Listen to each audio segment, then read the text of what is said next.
ला centre में आप लोगों का स्वागत है।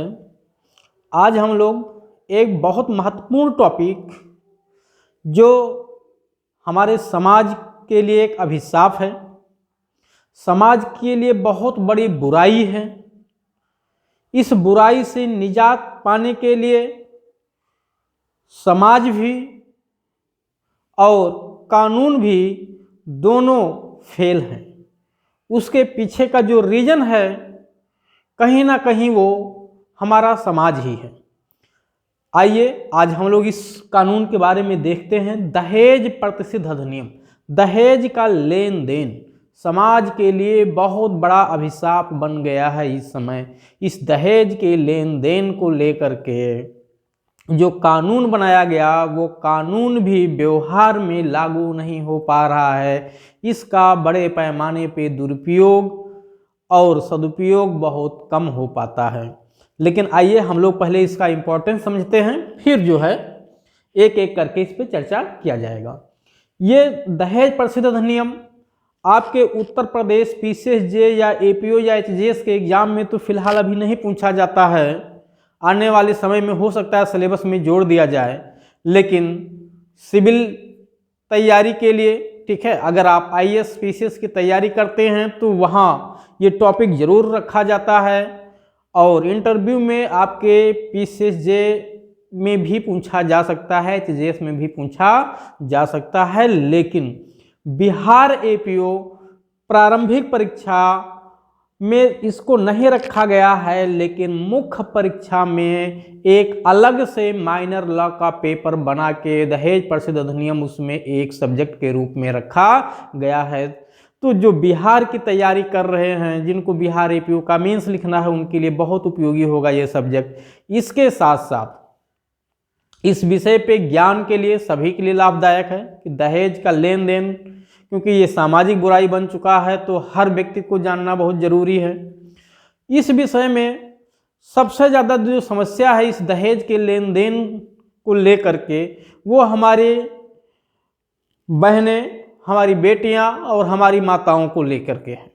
क्योंकि इन लोगों को जो है इस दहेज के लेन देन में सबसे ज़्यादा सताया जाता है। सबसे ज़्यादा अगर कोई परेशान होता है तो महिलाएं परेशान होती हैं, पुरुष परेशान उतना नहीं होता है।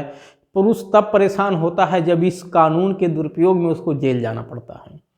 ठीक है, तो हम लोग देखेंगे इसको स्टेप बाय स्टेप। ओवरऑल पूरे एक्ट को लेकर के मैं इस पर वीडियो बनाने जा रहा हूँ।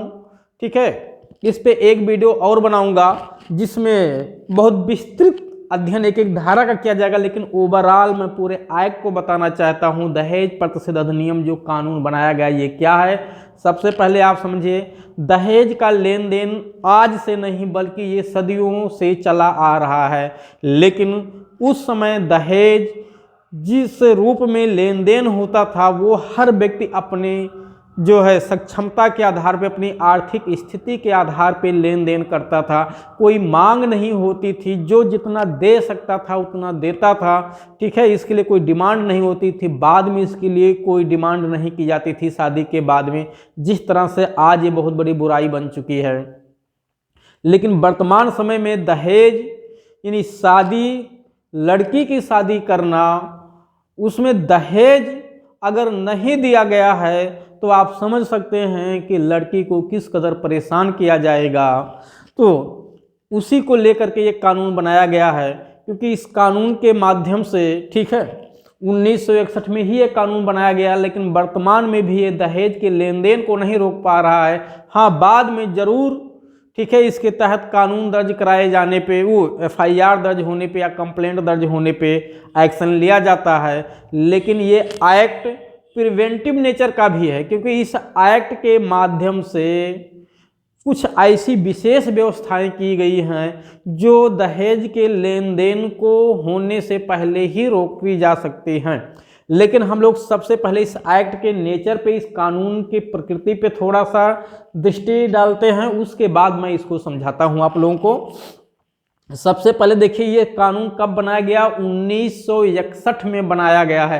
यानी ये कानून आज नहीं बनाया गया बल्कि आज़ादी के, ठीक है, 47 में हम आज़ाद होते हैं और 47 3 50 10 3 13 1 14 साल में, ठीक है, 14 साल में दहेज प्रतिषेध अधिनियम एक कानून हमारे पार्लियामेंट के द्वारा बनाया जाता है।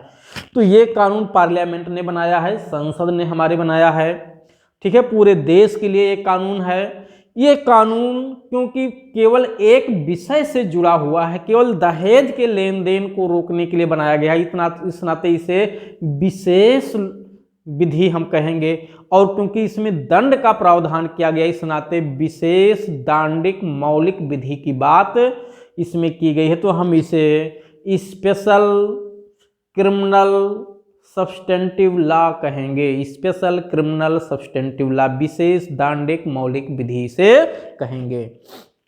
पूरे देश में ये कानून लागू है।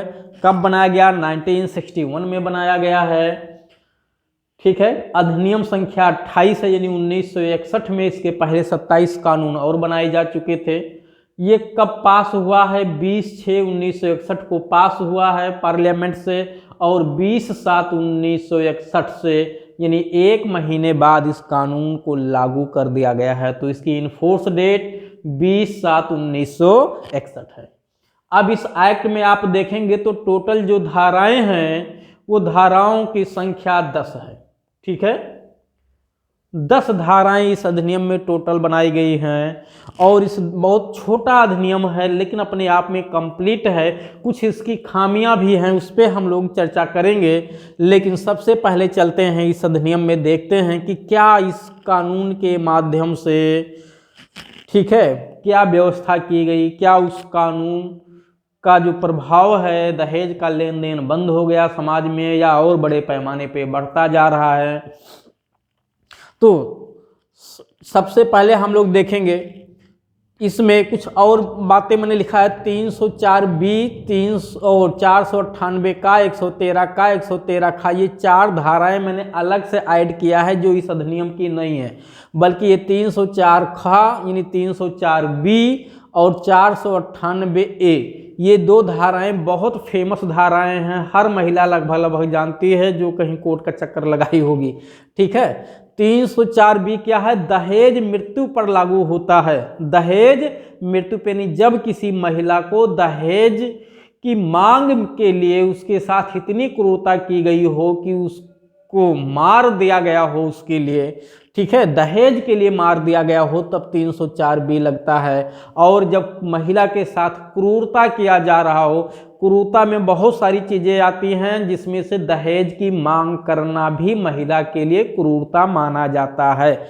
ऐसी स्थिति में IPC की धारा 498A के तहत FIR दर्ज की जा सकती है, या महिला खुद कोर्ट में जाके कंप्लेंट दर्ज करा सकती है, ठीक है। और ये 113 का, 113 खा इसी धाराओं से जुड़े हुए हैं। जब 304B का यानी दहेज मृत्यु का केस किसी पे बनता है, दहेज मृत्यु का केस किसी पे बनता है, यानी जब किसी महिला को दहेज के लिए मार दिया जाता है, तब उसमें कोर्ट के सामने साबित करने की ज़्यादा ज़रूरत नहीं होती है, यानी सबूत का भार अभियुक्त पर चला जाता है, अपराधियों पे चला जाता है कि वो साबित करें, ठीक है, कि उन्होंने दहेज के लिए महिला को नहीं मारा है। तो अभी मैं इस पे और डिटेल में चर्चा करूंगा इन धाराओं पे। बस मैं इन धाराओं को इसलिए नोट किया हूं और एक एक्ट भी यहाँ लिखा हूं कि जब कभी महिला से या पुरुष से, ध्यान दीजिएगा भाई, ये धारा, ठीक है, महिला और पुरुष दोनों पे लागू होता है। महिलाओं भी दहेज देने के लिए विवश किए जाते हैं, पुरुष भी दहेज देने के लिए विवश किए जाते हैं। तो दहेज चाहे महिला ले रही हो, चाहे दहेज पुरुष ले रहा हो, यानी चाहे वर ले रहा हो, चाहे वधू ले रहा हो, चाहे वर की तरफ से दिया जाए, चाहे वधू की तरफ से दिया जाए, दोनों पे ये कानून लागू होता है। अब महिलाएं हमारे कहेंगे कि ये तो अन्याय है, वो केवल महिलाएं ही दहेज लेती, नहीं, ऐसा नहीं है। हमारे देश में, ठीक है, आप देखेंगे तो देश में हमारी बहुत सारी विविधताएं हैं, ठीक है। हमारे देश की तो यही विशेषता है। आप देखेंगे पश्चिम में, ठीक है, रेगिस्तान एरिया है, पूरब में पहाड़ी एरिया है, दक्षिण में समुद्री एरिया है, पूरब में, उत्तर में, ठीक है, यहाँ फिर पहाड़ी एरिया आपका हो जाएगा। तो यानी एक तरफ मैदानी एरिया, एक तरफ रेगिस्तानी एरिया, एक तरफ पहाड़ी एरिया, एक तरफ समुद्री एरिया। मतलब क्या कि पूरा देश विविधताओं से भरा हुआ है। हर जगह की रीत रिवाज प्रथाएं अलग अलग हैं। ठीक है, कहीं लड़कियां विदा होती हैं तो कहीं लड़के भी विदा होते हैं। ऐसा नहीं है कि पूरे देश में हर जगह लड़कियां ही विदा होती हैं। कहीं कहीं लड़कों को भी लड़कियों के यहाँ विदा होके जाना पड़ता है। ठीक है, तो ये कानून क्योंकि पूरे देश के लिए बनाया गया है, तो जहाँ जैसा हो रहा होगा, जहाँ जो दहेज मांगता होगा, जो लेता होगा, वहाँ उस पर कानून लागू होता होगा। ठीक है, तो इसमें दहेज का लेना और देना या दहेज का मांगना ना केवल दहेज प्रतिषेध अधिनियम के तहत अपराध है, बल्कि दहेज का लेना और देना, दहेज मांगना, ये घरेलू हिंसा से महिलाओं का संरक्षण अधिनियम 2005 में एक कानून बनाया गया है। इस कानून के तहत भी अपराध होता है, यानी जिसको कहते हैं डोमेस्टिक वायलेंस एक्ट 2005, घरेलू हिंसा। अगर महिलाओं के साथ घरेलू हिंसा का मतलब घर में अगर दहेज की मांग भी की जाती है, ठीक है, तो उस पे ये घरेलू हिंसा एक्ट भी लागू हो जाता है। साथ ही साथ आईपीसी की, भारतीय दंड संहिता की धारा 498A भी लागू हो जाता है। तो ये सारी धाराएं, और दहेज मांगेंगे तो दहेज प्रतिषेध अधिनियम की धारा 3 भी लागू होता है। तो दहेज प्रतिषेध अधिनियम की धारा 3, घरेलू हिंसा अधिनियम की धारा 3 खा में यहाँ भी डिफिनीशन है। तो ये एक्ट और आईपीसी की धारा 498 का कम से कम इतनी धाराओं में FIR दर्ज हो जाएगी और मुकदमा चलेगा अभियुक्त पे। ठीक है, हाँ, अगर महिला की जब तक मृत्यु ना हो जाए, ध्यान दीजिएगा, महिला की जब तक मृत्यु ना हो जाए दहेज के लिए, तब तक 304B का केस नहीं बन सकता। 304 खा का अपराध आईपीसी का नहीं हो सकता, क्योंकि 304 खा यानी दहेज मृत्यु का केस तभी चलेगा जब उसमें महिला की मृत्यु हो गई हो। तो आइए हम लोग इसको देखते हैं। हाँ, 113 का 113 खा ये दोनों प्रिजम्पशन से जुड़ी हुई धाराएं हैं, भारतीय साक्ष्य अधिनियम की धाराएं हैं। ठीक है, जिसे अपनी तैयारी करना है प्रैक्टिस के लिए। ठीक है, जो हमारे अधिवक्ता बंधु हैं या जो लोग तैयारी कर रहे हैं या जो एकेडमिक एग्जाम में हैं, उनके लिए 113 का 113 खा ये भी जानना बहुत जरूरी है। ठीक है, इन दोनों में प्रिजम्पशन है। 113 का में अगर कोई महिला विवाह के 7 वर्ष के भीतर असामयिक रूप से, ठीक है, वो आत्महत्या कर लेती है, यानी कोई महिला विवाह के 7 वर्ष के भीतर आत्महत्या कर लेती है और ये साबित हो जाए कि मृत्यु के पूर्व उसके पति या नातेदारों द्वारा उसे दुष्प्रेरित किया गया था, मतलब उसके साथ क्रूरता किया गया था, तो कोर्ट ये मान सकता है, ये प्रिज्यूम कर सकता है कि महिला की मृत्यु यानी महिला ने जो आत्महत्या किया वो उसके पति या नातेदारों के दुष्प्रेरण का परिणाम था, यानी दुष्प्रेरित किया गया था। 113 खा में दहेज मृत्यु किए जाने की प्रिजम्पशन किया जाता है। मैं थोड़ा सा बता दे रहा हूं क्या है, फिर इस साइड पे चलता हूं। जब किसी महिला के विवाह के 7 वर्ष के भीतर, ध्यान दीजिएगा 7 ईयर्स, 7 वर्ष से ज्यादा हो गया तो 304B का मुकदमा नहीं चलेगा, और धाराओं में अपराध होगा लेकिन 304B में मुकदमा नहीं चलेगा। विवाह के 7 वर्ष के भीतर महिला की मृत्यु हुई है, वो ऐसी मृत्यु असामयिक रूप से हुई हो।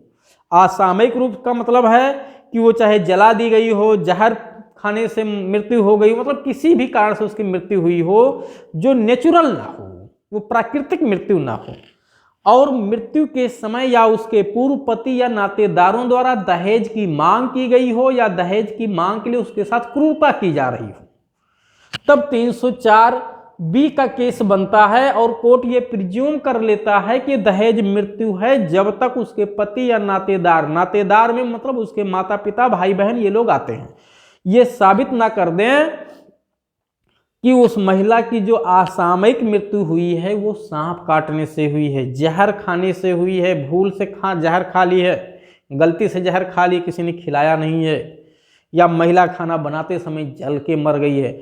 ऐसा नहीं है कि खाना बनाते समय महिलाएं जल के नहीं मर सकती, जल के भी मर जाती हैं। ठीक है, जहरीली पदार्थ खा ली मर गई अनजान में, ठीक है, सांप काट लिया मर गई, तो इसका ये मतलब नहीं कि दहेज मृत्यु है।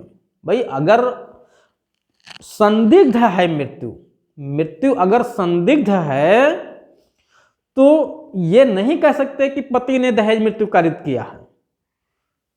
लेकिन अगर ये क्लियर नहीं है कि मृत्यु कैसे हुई है और डाउट है कि वो नेचुरल डेथ नहीं है, तो और दहेज की मांग की गई है, विवाह के 7 वर्ष के भीतर मृत्यु हुई है, तो दहेज मृत्यु का केस बन जाएगा।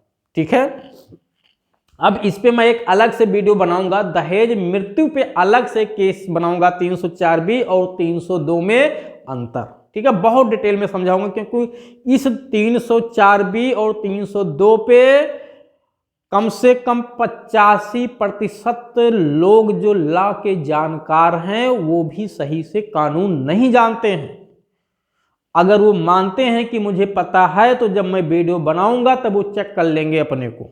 ठीक है, लेकिन मैं इस पे कानून जो है 304B और 302 इसको एक्सप्लेन करूंगा और बहुत सिंपल शब्दों में अलग से इस पे वीडियो बनाऊंगा, तो मैं उसको छोड़ दे रहा हूं। ठीक है, हाँ, अगर किसी को कोई जानकारी लेना है तो वो कमेंट कर सकता है या मेरे पर्सनल नंबर पे सीधे, ठीक है, फोन करके पता कर सकता है कि क्या कानून है, कैसे उसे क्या करना है। मेरा जो पर्सनल नंबर है वो मैंने पहले वीडियो में बता दिया है सब लोगों को। ठीक है, या आप कमेंट कर देंगे, मैं समझ जाऊंगा उसको। ठीक है, पर्सनल नंबर 9161113061, ये पर्सनल नंबर है। ठीक है, और हाँ, एक काम जरूर आप लोग करिएगा, ठीक है, इस चैनल को सब्सक्राइब जरूर कर लीजिएगा, क्योंकि सब्सक्राइब करने से जितने भी वीडियो इस चैनल पे डाले जाएंगे आपके विधि जगत के बारे में, विधि क्षेत्र के बारे में, वो सब आपके पास डायरेक्ट पहुंच जाएंगे, सबसे पहले पहुंचेंगे। ठीक है, मुझे भेजने की ज़रूरत नहीं है, मैं केवल 1 बार 2 बार भेज सकता हूँ, मैं बार बार नहीं भेज सकता। ठीक है, तो आप सब्सक्राइब करके रखेंगे तो आपके पास तुरंत पहुंच जाएगा, आप अपडेट हो जाएंगे। आपके लिए जरूरी है, आपके लिए जानना वो कानून जरूरी है, तो आप उसे देखिएगा, नहीं मत देखिएगा, ये आपके ऊपर है, कोई देखना बाध्यता नहीं है। हाँ, अगर आप चाहते हैं कि आपके जान पहचान के लोग भी इस कानून से अवगत हों तो आप शेयर भी कर दीजिएगा। ठीक है, और अच्छा लगेगा तो लाइक भी कर दीजिएगा। तो हम लोग अब इस पे आते हैं, दहेज प्रतिशत अधिनियम पे देखते हैं मोटा मोटा कानून क्या है। इसका संक्षिप्त नाम एवं विस्तार धारा 1 में बताया गया है। संक्षिप्त नाम दहेज प्रतिशत अधिनियम 1961 है। इसका विस्तार संपूर्ण भारत पे है। ठीक है, और ये प्रारंभ कब होता है? 1961 को ये कानून लागू हो जाता है देश में। दहेज की परिभाषा धारा 2 में दी गई है। ठीक है, दहेज को परिभाषित किया गया है। दहेज कहेंगे किसे? क्योंकि दहेज उपहार और दान, ठीक है, उपहार और दान रूपी वो छतरी है जिसमें दहेज को ढक दिया जाता है। लोग देते हैं दहेज और कहते हैं ये उपहार और दान है, जबकि रियल में अगर मैं कहूं तो वो उपहार कम, दान दहेज ज्यादा होता है। ठीक है, उपहार और दान कम, दहेज ज्यादा होता है। क्योंकि आज भी मैं देख रहा हूं हमारे समाज में खुले मुंह से मांग की जाती है कि मुझे इतना चाहिए, मैं बेच रहा हूं अपने बेटी को, अपने बेटे को बेच रहा हूं, 10 लाख में बेच रहा हूं। लड़की की क्या योग्यता है, लड़के की क्या योग्यता है, ये नहीं लोग पूछते हैं, पैसे के पीछे दीवाने हो जाते हैं। ठीक है, तो समाज में बहुत बड़ी बुराई इसको लेके व्याप्त है। हाँ, सब लोग ऐसे नहीं है, बहुत अच्छे लोग भी हैं समाज में जिनकी तरफ से कोई डिमांड नहीं होता है। सीधे कह दिया जाता है कि भाई मेरे तरफ से कोई मांग नहीं है, कोई दहेज नहीं चाहिए, मुझे केवल लड़की चाहिए या मुझे केवल लड़का चाहिए। ठीक है, मुझे दहेज बिल्कुल नहीं चाहिए। ठीक है, जो आप केवल हमारे बरातियों का, जो भी लोग हम लोग 2-4-10 लोग या 100-200 आएंगे आपके दरबार पे, ठीक है, उनका आप स्वागत कर दीजिएगा, इसके अलावा मुझे कुछ नहीं चाहिए। कुछ लोग ऐसे भी होते हैं जो कहते हैं भाई मांग कुछ नहीं है, लेकिन समाज के अनुसार, ठीक है, समाज के अनुसार, ठीक है, काम होना चाहिए। मतलब मांगते तो नहीं है, खुले मुंह से नहीं मांग पा रहे हैं, लेकिन चाहत जरूर है कहीं ना कहीं। तो समाज में तरह तरह के लोग हैं। चलिए ठीक है, कम से कम जो खुले मुख से मांग रहे हैं उनसे तो अच्छे ही है कि वो ओपनली तो नहीं मांग रहे हैं, क्योंकि जो ओपनली मांगता है, खुलेआम मांगता है, अगली पार्टी बाध्य हो जाती है उतना देने के लिए। ठीक है, तो दहेज में क्या शामिल है? दहेज में कहा गया कोई संपत्ति, कोई संपत्ति का मतलब चाहे वो चल हो चाहे अचल हो, ठीक है, यानी चाहे चल का मतलब जो ले जाके आसानी से दिया जा सके, जिसे एक स्थान से दूसरे स्थान पे स्थानांतरित किया जा सके, उसे चल संपत्ति कहते हैं। अचल संपत्ति का मतलब जो एक जगह स्थिर हो, जिसे वहां से हटाया ना जा सके आसानी से, उसे अचल संपत्ति कहते हैं। अगर आप शादी में 4 पेड़ एक बगिया भी दे दिए लड़की या लड़के को, तो वो भी दहेज में आएगा, अचल संपत्ति में आएगा। आपने कोई प्लाट उसके नाम कर दिया, कोई जमीन कर दिया, कोई घर कर दिया, ये भी अचल संपत्ति है, ये भी दहेज में आएगा। और घोड़ा गाड़ी, ठीक है, ये सब दे रहे हैं तो ये भी दहेज में आता है। इसके अलावा कोई मूल्यवान प्रतिभूत, 2 चीजें, कोई संपत्ति या कोई मूल्यवान प्रतिभूत। मूल्यवान प्रतिभूत का मतलब ये है कि कोई जमीन लिखवा करके आपने, ठीक है, कोई जमीन लिखवा करके उसकी रजिस्ट्री सौंप दी, तो रजिस्ट्री से क्या हो गया, उसको हक मिल गया, उसे हक मिल गया, तो उस हक भी दहेज की श्रेणी में आता है। क्योंकि मूल्यवान प्रतिभूति क्या है, कोई भी ऐसा दस्तावेज जिसके माध्यम से किसी व्यक्ति को कोई अधिकार दिया जा रहा हो, उसको कोई अधिकार उससे लिया जा रहा हो, उसके अधिकार में कोई परिवर्तन किया जा रहा हो, ठीक है, उसका समापन किया जा रहा हो, तो इस तरह की बात अगर किसी दस्तावेज में की गई है तो वो मूल्यवान प्रतिभूति मानी जाती है। मूल्यवान प्रतिभूति को पढ़ने के लिए आप लोग आईपीसी को पढ़ लीजिएगा। आईपीसी में मूल्यवान प्रतिभूति की परिभाषा दी गई है, ठीक है, धारा 30 में।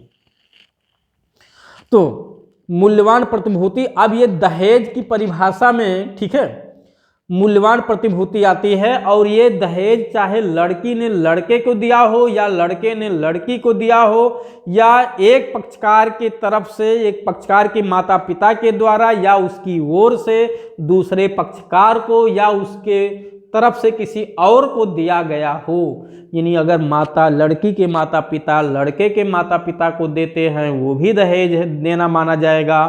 लड़के के माता पिता लड़के को डायरेक्ट देते हैं, ठीक है, मतलब लड़की की तरफ से डायरेक्ट लड़के को दिया जा रहा हो, या लड़के के द्वारा लड़की को दिया जा रहा हो, या लड़की के माता पिता द्वारा लड़के के माता पिता को दिया जा रहा हो, या लड़की के माता पिता के द्वारा लड़के के माता पिता से भिन्न किसी को दिया जा रहा हो। मतलब एक तरफ से दिया जाए, वो दूसरी तरफ से लिया जाए, चाहे वो लड़की ने दिया हो या लड़के ने दिया हो, या उसकी तरफ से दिया गया हो या उसकी तरफ से लिया गया हो। हाँ, इसमें कुछ चीजें नहीं आती हैं, ठीक है, हर लेन देन दहेज नहीं कहलाता है, ठीक है, हर लेन देन दहेज नहीं कहलाता है। क्योंकि अगर हम अपनी इच्छा से, अपनी सामर्थ्य के अनुसार कोई उपहार देते हैं, कोई भेंट करते हैं, क्योंकि यहाँ एक प्रेम होता है, एक लगाव होता है, तो हर कोई लड़की या लड़के की तरफ से, यानी उसके माता पिता या गार्जियन, ठीक है, अपने इच्छा अनुसार लड़की या लड़के को देना चाहते हैं, तो वो हमेशा दहेज नहीं कहलाता है। इसके लिए अब वो दहेज है या नहीं है, ये देखा जाता है कि लड़की या लड़के की तरफ से जो दिया गया है, क्या उसकी आर्थिक स्थिति जो है, क्या उसकी जो हैसियत है सांपत्तिक, उससे कहीं ज़्यादा तो नहीं दिया गया है, कहीं कर्ज ले करके तो नहीं दे रहे हैं लोग, कर्ज में तो नहीं डूब रहे हैं। तो ये देखा जाता है। अगर वो उपहार है, दान है, ठीक है, तो वो दहेज नहीं है। अगर वो उपहार या दान नहीं है तो दहेज है। हाँ, मैं ज़रूर कहूँगा कि बहुत बड़े पैमाने पे दहेज तो दिया जाता है, लेकिन वो उपहार और दान की छतरी के नीचे ढक दिया जाता है कि उपहार और दान है, और वो छतरी तब हटती है जब विवाद होता है। जब विवाद होगा तब कहेंगे साहब हम दहेज दिए थे, ठीक है, और जब विवाद नहीं होगा तब कहेंगे ये दहेज नहीं है, ये तो उपहार है, ये दान है। तो कहीं ना कहीं उसमें समाज का बहुत बड़ा रोल है, बहुत बड़ा योगदान है इस अपराध को बढ़ावा देने में, ठीक है। तो दहेज में, अच्छा, मुस्लिम में आप देखेंगे, मुस्लिम में एक मेहर दिया जाता है, एक रकम होता है। जब महिला की शादी होती है तो शादी के समय या जब कभी बाद में शादी का समापन होगा, यानी शादी अगर खत्म होगी, जिसको कहते हैं तलाक होगा, तो उस समय एक निर्धारित रकम महिला को देना होता है, जिसको मेहर कहते हैं। मेहर 2 प्रकार का होता है, मेहर ये मिस्ल, मेहर ये मुसन्ना, ठीक है। तो मेहर ये मिस्ल हो या मेहर ये मुसन्ना हो, इससे हमें मतलब नहीं है। वो मेहर की जो रकम लड़की को दिया जाता है वो दहेज की श्रेणी में नहीं आता है, ठीक। तो दहेज की परिभाषा धारा 2 में दी गई है। अब दहेज का लेना और देना, दहेज मांगना, दंड देखना आपको। दंड 4 धाराओं में दंड बताया गया, धारा 3, धारा 4, धारा 4 का और धारा ये 5 है और ये 6 है, ठीक है। धारा 6, धारा 3, 4, 4 का और धारा 6, इतनी धाराओं में सजा लिखा हुआ है इस दहेज प्रतिषेध अधिनियम में। इसको शॉर्टकट में डीपी एक्ट भी कहते हैं, डाउरी प्रोहिबिशन एक्ट, तो डीपी एक्ट भी कहा जाता है, ठीक है। तो डीपी एक्ट की धारा 3 के तहत अक्सर मुकदमा चलता है, आप यही सुनते हैं डीपी एक्ट की धारा 3, ठीक है। तो धारा 3 क्या है, दहेज देने या लेने के लिए दंड लिखा। दहेज का लेना या दहेज का देना, यानी लेने वाला भी दोषी है, देने वाला भी दोषी है। ये लिया या दिया चाहे शादी के पहले किया गया हो या शादी के समय पे किया गया हो या शादी के बाद में किया गया हो। कुछ लोग एडवांस मांग लेते हैं तो जो एडवांस मांगते हैं, ठीक है, वो दहेज के लेने में आ जाएगा। जो लोग शादी के समय लेते हैं, जब तिलक चढ़ती है, रकम वीडियो बनाई जाती है, जिस समय दहेज चढ़ाया जाता है पूरा उसकी रिकॉर्डिंग होती है, वीडियो बनाई जाती है और वहाँ बड़े से बड़े अधिकारी भी मौजूद होते हैं। कानून निर्माता जो हैं, कानून निर्माता के जो सदस्य हैं वो भी लेते देते हैं, बैठते हैं, देखते हैं, लेकिन सब आंख बंद किए रहते हैं। वहाँ कोई नहीं कहता है कि ये दहेज क्यों लिया दिया जा रहा है, ये तो अभी अपराध है, ठीक है। विवाद जब होता है बाद में पति पत्नी में, तब जा करके ये केस चलता है। तो दहेज का लेना और देना धारा 3 में अपराध है, ठीक है। चाहे लिया गया हो या दिया गया हो या उसका करार किया गया हो, एग्रीमेंट हुआ हो, तब भी ये धारा 3 में अपराध होता है। अब कितनी सजा है, अभी मैं सजा की बात यहाँ नहीं कर रहा हूँ। वैसे 5 साल कम से कम सजा है या 15,000 जुर्माना है या दहेज की रकम तक जुर्माना लगाया जा सकता है, लेकिन विशेष परिस्थितियों में 5 साल से कम भी सजा दी जा सकती है। लेकिन जनरली 5 साल से कम सजा नहीं होता है, लेकिन ये कोर्ट को पावर है, वो चाहे तो सजा 5 साल से भी कम कर सकता है। दहेज मांगने के लिए भी दंड, देखिए मिल गया तो अपराध है ही है, अगर मांग रहे हो भी मिला नहीं है तो मांगना भी अपराध है। यानी प्रिवेंट किया जा रहा है, ये रोकने का प्रावधान है ये कि दहेज मांगना भी अपराध घोषित कर दिया गया, इसलिए कोई मांगे भी ना, ठीक है। लेकिन समाज में तरह तरह से काट निकाल लेते हैं लोग, मांगते हैं और देते हैं। हाँ, ये बात जरूर है कि हर देने वाला व्यक्ति ये ठान ले कि मैं जहाँ जहाँ शादी के लिए जाऊँगा, हर देने वाला व्यक्ति दिमाग में सोच ले कि जो लोग दहेज मांगेंगे उसको हम रिकॉर्ड करके तुरंत अथॉरिटी के सामने पेश करेंगे, तो लोग मांगना जरूर बंद कर देंगे, ठीक है, और लेना भी बंद कर देंगे। लेकिन जब हर देने वाला ये चाह ले, क्योंकि एक सबसे बड़ी समस्या ये है कि जो देने वाला है वो तो सोचता है दहेज ना देना पड़े, लेकिन जब लेने की बारी आती है तब इतना बड़ा मुंह फैला देता है कि जितना कितना मिल जाए, ठीक है। तो समस्या यहीं पे है, देने में बड़ा दर्द होता है लेकिन लेने में बड़ी खुशियां होती हैं, ठीक है। तो सोचना दोनों को पड़ेगा कि जब बात लेने की आए तो सीधे आप डिनाई करिए मुझे नहीं चाहिए। अगर लोग डिनाई करने लगेंगे तो अगले को समस्या नहीं होगी, क्योंकि देने वाला खुदे खुश हो जाएगा, ठीक है। और जब आपको भी देने की बारी आएगी तो आप भी तो देने वाली की श्रेणी में बन सकते हैं। तो धारा 3, धारा 4 यानी 3 में लेना देना अपराध है और दहेज मांगना भी धारा 4 में अपराध है। हाँ, मांगने के लिए सजा थोड़ी कम होती है, ठीक।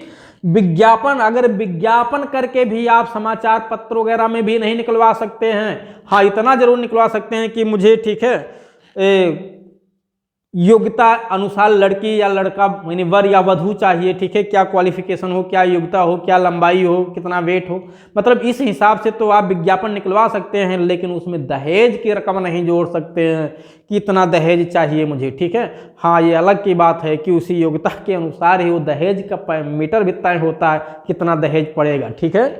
तो लेकिन स्पष्ट तौर से आप दहेज का वर्णन उसमें नहीं कर सकते हैं। अगर उसके लिए विज्ञापन निकलवाते हैं तो 4 का में वो भी अपराध है। और दहेज का लेना देना अगर हुआ, मान लेते बहुत लड़की वाले या लड़के वाले इतने भी बुद्धिमान होते हैं कि कह तो देंगे देने के लिए कि हाँ हाँ देंगे, लेकिन जब बात देने की आएगी तो शादी कर लेंगे, कहेंगे भैया हो नहीं पाया व्यवस्था बाद में दे देंगे। तो बाद में अगर देने की बात हो गई तो क्या आप उसे वसूल पाओगे?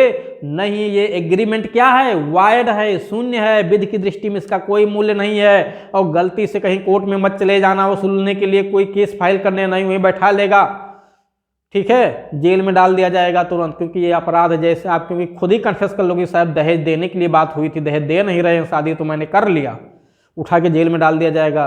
तो कभी भी दहेज वसूलने के लिए केस मत फाइल करना या थाने पे मत जाना गलती से।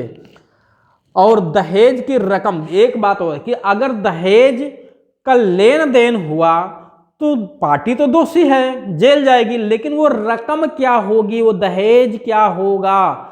तो कहा गया कि वो दहेज की रकम लड़की को दे दिया जाएगा, महिला को पूरा का पूरा दे दिया जाएगा अगर दहेज लड़के की तरफ से लिया जा रहा है। अगर लड़की की तरफ से दहेज लिया गया है तब कोई बात है नहीं है। अगर लड़के की तरफ से दहेज लिया गया यानी लड़की वालों ने दिया है तो दहेज की रकम उस महिला को दे दिया जाएगा। अगर महिला माइनर हो तो जब तक वो मेजर ना हो जाए तब तक उस रकम को सुरक्षित रखा जाता है और फिर उस महिला को दिया जाएगा। सक्षम होने पे यानी 18 साल की उम्र पूरा करने पे उसे दे दिया जाएगा। अगर महिला की मृत्यु हो जाए किसी कारणवश तो उसके अगर बच्चे हैं तो उन बच्चों को दे दिया जाएगा अगर वो मेजर हो गए हैं तो। अगर उसके बच्चे भी नहीं हैं तो उनके माता पिता को दे दिया जाता है। अगर नहीं दिया गया, अगर वो दहेज की रकम नहीं दिया गया तो ना देना भी अपराध है, ठीक है, धारा 6 में। अब हम लोग आते हैं अपराध की प्रकृति। अपराध किस नेचर का है? तो ये इसके लिए 3 धाराएं लिखी हैं, धारा 7, 8, 8 का। 7 में कहा गया अपराध संज्ञान, ठीक है, अपराध का संज्ञान यानी संज्ञान कौन लेगा? तो अपराध का संज्ञान यहाँ मजिस्ट्रेट के द्वारा लिया जाता है, ठीक है। अपराध का संज्ञान कौन लेगा? मजिस्ट्रेट लेता है, ठीक है। प्रथम वर्ग मजिस्ट्रेट को पावर दिया गया है कि वो अपराधों का संज्ञान लेगा। और संज्ञान लेने का मतलब वो संज्ञान लेगा वही ट्रायल करेगा, ठीक है। यानी डीपी एक्ट के तहत जो अपराध होते हैं ये ट्रायबल बाई मजिस्ट्रेट होते हैं।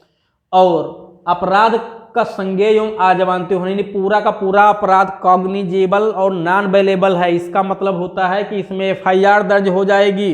अगर पुलिस की यहाँ तक की ड्यूटी अगर उसको पता चल जाए कि कहीं दहेज का लेन देन हो रहा है, कहीं भी शादी तय हो रही दहेज वहाँ मांगा जाएगा, अगर किसी ने मांगा तो पुलिस को ये पावर है तुरंत उसे अरेस्ट कर ले। अगर कहीं दिया गया तो पुलिस को ये पावर उसे अरेस्ट कर ले, लेकिन पुलिस वाले तो खुदे वहाँ ठुमका लगाते हैं, ठीक है। अरेस्ट क्या करेंगे? दुर्भाग्य है, ठीक है। ये कार्यपालिका हमारे यहाँ निकम्मी है जो ऐसे कानूनों को इन्फोर्स नहीं करवा पाती है। जब अपराध कॉग्निजेबल है इसका मतलब होता है कि पुलिस को ये पावर है कि संज्ञेय अपराध कहीं होने वाला है, यानी कहीं दहेज देना, दहेज चढ़ने वाली, तिलक चढ़ने वाली है, दहेज के रूप में दहेज मांगा जाएगा, शादी तय होने वाली है या अभी दहेज दिया जाएगा, तुरंत पुलिस को ये पावर है तुरंत उसे अरेस्ट कर ले, जैसे लिया दिया गया या जैसे ही मांगा गया, क्योंकि मांगना भी अपराध है। पुलिस को पावर है गिरफ्तार कर ले, लेकिन पुलिस कहीं गिरफ्तार कर रही हो तो बताइए। अगर इस तरह से पुलिस को बड़े पैमाने पे छूट दे दिया जाए, हाँ मिसयूज अगर करें तो सख्त से सख्त सजा दी जाए उनको, तो मिसयूज ना करने पाए, ठीक है। नहीं पता चलेगा दहेज का आधार कम वही रख लेंगे। तो पुलिस को ये पावर है संज्ञेय अपराध को होने से रोकना, यानी संज्ञेय अपराध में बिना वारंट के गिरफ्तार करने की पावर है। मजिस्ट्रेट से कोई परमिशन लेने की जरूरत नहीं। और अपराध नॉन अवेलेबल है, यानी इसमें जमानत पाने का अधिकार नहीं होता है अभियुक्त को। अगर इस एक्ट के तहत मुकदमा लगा, FIR दर्ज हुई, तो अभियुक्त चला जाएगा जेल में, उसका राइट नहीं होता उसे जमानत पे छोड़ दिया जाए। हाँ, ये कोर्ट का डिस्क्रिशनरी पावर, उसका विवेकाधिकार है कि वो जमानत पे चाहे तो छोड़ सकता है। लेकिन इसका यह मतलब नहीं कि जमानत पे छोड़ा ही नहीं जाएगा, छोड़ा जा सकता है, लेकिन आप अधिकार के रूप में इसकी मांग नहीं कर सकते। सबूत का भार, अगर आप महिला ने यह कह दिया कि दहेज की मांग की जा रही है तो ये, या पुरुष ने कह दिया कि मुझसे दहेज की मांग की गई है, दहेज की लिया गया है, तो ये साबित करने का भार अगले पार्टी पे चला जाएगा जो कहता है मैंने दहेज नहीं मांगा या मैंने दहेज नहीं लिया, वो पहले साबित करे कि उसने नहीं लिया। अगर महिला ने ये कह दिया कि दहेज मांगा गया है या दहेज लिया गया है तो इसे साबित करने की जरूरत नहीं है, कोर्ट मान लेगा कि दहेज दिया गया है या दहेज मांगा गया है। अब अगली पार्टी ये साबित करे कि उसने दहेज नहीं मांगा है या उसने दहेज नहीं लिया है।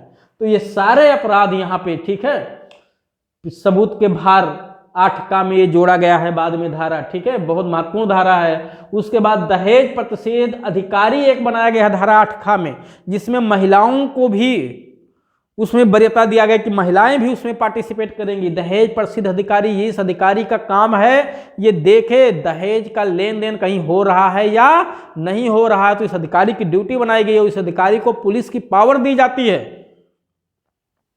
दहेज प्रतिषेध अधिकारी को पुलिस की पावर दी जाती है और ये पता लगाए कहाँ दहेज की मांग की जा रही, कहाँ लिया जा रहा है, कहाँ दिया जा रहा है। लेकिन दुर्भाग्य है देश का, कुछ नहीं होता है। वही अंत में जब दुरुपयोग होना होता है इस प्रोविजन का, तभी ये लागू होता है। लेना और देना तो शान की बात है। नियम बनाने की शक्ति, ठीक है, इसमें केंद्र सरकार और राज्य सरकारों को नियम बनाने की पावर दी गई है कि उपहार की लिस्ट में कौन कौन सी चीजें आती हैं तो उपहार कहेंगे, ठीक है। प्रतिषेध अधिकारी कैसे हो, कौन बनाया जाएगा, तो इसके लिए नियम बनाने की पावर केंद्र और राज्य दोनों सरकारों को दिया गया है। धारा 9 में केंद्र सरकार को, धारा 10 में राज्य सरकार को दिया गया है। तो इस तरह से आपने देख लिया, ठीक है, जब कोई महिलाओं से दहेज की मांग की जाए या पुरुषों से दहेज की मांग की जाए या दहेज दिया जाए या दहेज लिया जाए, अगर इससे कोई पीड़ित है दहेज के लेने देने से, ठीक है, तो दहेज के लेने देने से अगर पीड़ित है तो धारा 498 ये में भी मुकदमा दर्ज हो जाएगा। घरेलू हिंसा से जो महिलाओं को संरक्षण मिला हुआ है, एक कानून बना हुआ है जिसको घरेलू हिंसा एक्ट कहते हैं, इसमें भी कानून केस चलेगा। और ये जो डीपी एक्ट है, दहेज प्रतिषेध अधिनियम है, इसमें भी केस चलेगा। तो इस तरह से आप लोगों ने मोटा मोटा ये कानून समझ लिया, ठीक है। अगर ये वीडियो समझ में आपको आता है तो ज़रूर आप लाइक, शेयर और सब्सक्राइब कर लीजिएगा। नहीं समझ में आता है तो आप डिसलाइक भी कर सकते हैं, ठीक है। अब जैसा भी आप उसे समझे वैसा फिर कर सकते हैं। इस तरह से ये तो अभी एक नमूना के रूप में वीडियो है, ठीक है। मैं अभी इसके बारे में थोड़ा और डिटेल से अलग वीडियो में बताऊंगा कि कितनी सजाएं होती हैं। और इसी के साथ इसी तरह से महिलाओं से जुड़े हुए जितने अपराध हैं, ठीक है, चाहे वो भारतीय दंड संहिता में लिखे गए हों, रेप से जुड़े हों, अश्लीलता से जुड़े हुए हों, सभी अपराधों को महिलाओं से जो जुड़े हुए हैं उनका एक अलग वीडियो बना के भी मैं उसे अपलोड करूंगा, ठीक है। और इस तरह से बहुत सारे वीडियो, ठीक है, आपके लॉ के क्षेत्र में अगर आप इस चैनल को सब्सक्राइब किए हुए हैं तो लॉ के क्षेत्र में, ठीक है, तरह तरह के वीडियो आपके लिए जो उपयोगी होंगे, वो भी जो नहीं उपयोगी होंगे किसी और के लिए उपयोगी, क्योंकि हर वीडियो सभी के लिए उपयोगी हो ये जरूरी नहीं है। तो जो आपके लिए उपयोगी होगा उसको आप देखिएगा, जो नहीं उपयोगी होगा उसको हटा दीजिएगा, ठीक है। लेकिन अगर आप सब्सक्राइब करके रखेंगे तो आपको ये पता चल जाएगा कि कोई वीडियो जरूर आ गया है। अगर आपके लिए उपयोगी है तो आप यूज करिएगा, अन्यथा मत करिएगा।